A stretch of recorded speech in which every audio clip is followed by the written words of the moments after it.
बिस्मिल्लाहिर्रहमानिर्रहीम अस्सलाम वालेकुम नादरीन। असी इस वेले जिहड़ा बन ते मौजूद हाँ। यह भाओ जी, यह शरकपुर शरीफ वालों रास्ता आता है। पहले यह रोड जिहड़ा इस्तेमाल हुंदा सी बहुत ज़्यादा शेहूपुरे दी गड्डियां जिहड़ियां ने घाट स्टाप ते लगदियां सन। और इधर भाओ जी, यह अगे रास्ता जिहड़ा है फिरे वाले नूं किले नूं नाज़र लबाने नूं जांदा है और अगे फिर मोटरवे ते या शेहूपुरे चला जाता है। और यह दूसरा रास्ता जिहड़ा इधर भी भाओ ज़रा, यह रास्ता सामने इधर THQ हॉस्पिटल है, अगे जड़ा वाले नूं चला जाता है। तो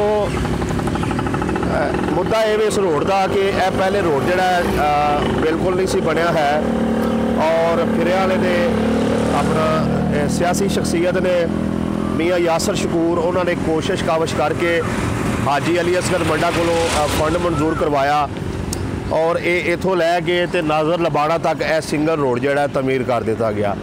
उस तो बाद जिहड़ा इस रोड के दो तरफा जिहड़ा खड्डे बन गए सन तो मियाँ यासर शकूर की ही काविश के नाल जिहड़ा उन्होंने AC साहबां नूं जिहड़े उस वेले मौजूदा है सन या AC साहब सन उन्होंने दरखास्त दे के ते ये दोवां पासे जिहड़े खड्डे सन उन्होंने परवाया और साइडां दे उत्ते जिहड़ा कोई सपोर्ट जिहड़ियां ने उस वेले बनवा दित्तियां।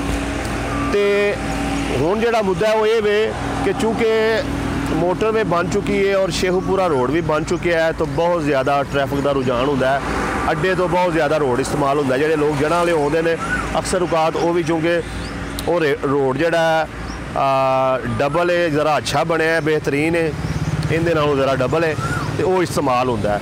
हुण मसला ये कि अगर इस रोड नूं डबल कर दिता जाए, एक तो जिहड़े इस रोड के उत्ते पिंड ने उन्हां सारियां दा फायदा होवेगा, उन्हां नूं जाण आने 'च आसानी होवेगी। दूसरा इत्थे ट्रैफिक दे जिहड़ा अगर बयक वक्त दो गड्डियां या दो ट्रालियां आ जांदियां ने तो उन्हां नूं गुजरने 'च कोई दिक्कत कोई तंगी नहीं होवेगी।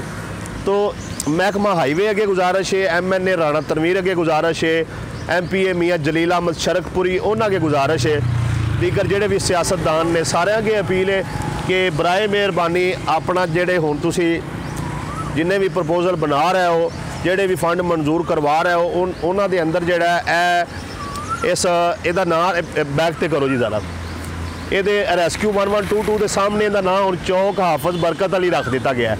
तो इत्थों लैके ते नाज़र लबाना तक जिहड़ा इस रोड नूं डबल किया जाए और ये जिहड़े फिरियां वाले कुकड़ीपुर अगे जलालपुर खन्नी भूती मिमरावा वाला उस तो इलावा किला है नाज़र लबाना है, इस तो इलावा जिन्ने पिंड ने सारिਆਂ ਨੂੰ ਜਿਹੜਾ ਇਹਦਾ फ़ायदा पहुँचे और जी आवाम जड़ा वाले लो आ रही है उन्होंने भी आसानी होवे मोटरवे ते चढ़न वास्ते।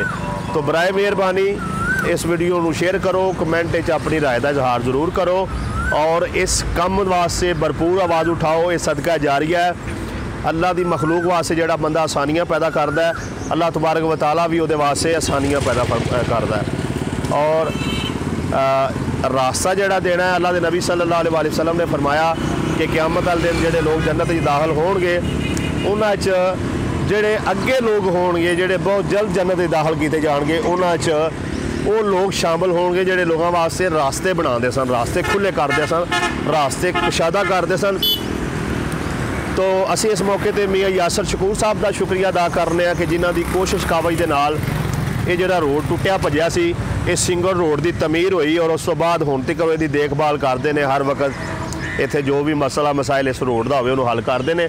और ये नाल इंतजामिया तहसील ऑफिस अगे गुजारिश करांगे कि ये और महकमा हाईवे अगे भी कि इस रोड के भी सज्जे खब्बे बहुत ज़्यादा झाड़ियाँ हो चुकियां ने जिहड़ियां चोरी का सबब बन सकदियां ने, हादसात का सबब बन सकदियां ने, लिहाजा उन्होंने भी ख़त्म किया जाए। और इस रोड नूं जिहड़ा कातर रोड बन चुका है, इत्थे एक्सीडेंट भी इस वजह तो बहुत ज़्यादा होंदे ने, इहदी डबल रोड की तमीर जिहड़ी है की जाए।